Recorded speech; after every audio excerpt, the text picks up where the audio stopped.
What's up mga kabay? Kumusta kayo? Magluto na naman tayo. Magpaksiw ng isdang tilapia. Ayan. Simulan natin mga kabay. Yan, ito yung lutuin natin. Hugasan na lang natin ito. Tapos na natanggalan ng hasang at bituka. Yan o, paksiw natin to mga kabay.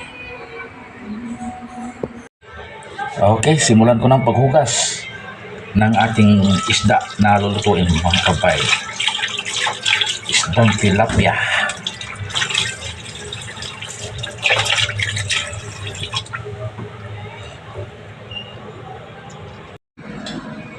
Okay, ready to cook na ito mga kabay. Naka-slice na yung mga ricado natin. Yan, may talong pa oh. Yan, ang sarap ito halo sa pinaksiw. Yung talong mga kabay.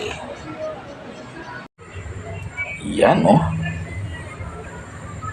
Isa ito sa paborito kong ulam. Pinaksiw na tilapia. Mga kabay. Yan. Lalo na kung may talong sa itaas. Ang sarap nito. Yan, parang kumukulo na ang ating niluto na pinaksiw na tilapia. Buksan natin. Yan. Yun, no? May mga gulay pa. May talong at saka okra. Yan. Ang sarap nito, mga kapay. Yan.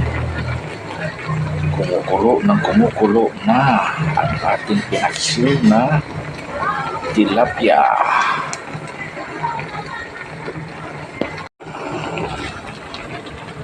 Yan, kumukulo. Malapit itong maluto mga kabay. Yan o. Yan, palambutin na lang natin itong gulay sa itaas. Yan, at saka natin plana ito mga kabay.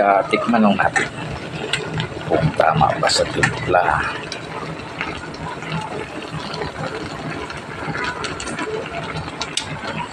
Okay lang mga kabay.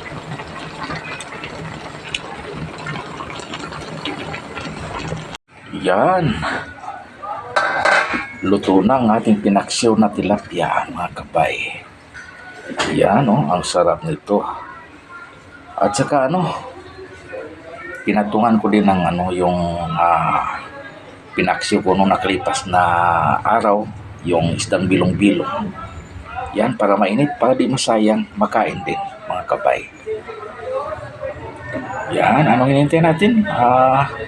Tamang-tama, tanghali na, maghain tayo mga kabay para makakain na yung makasamahan natin.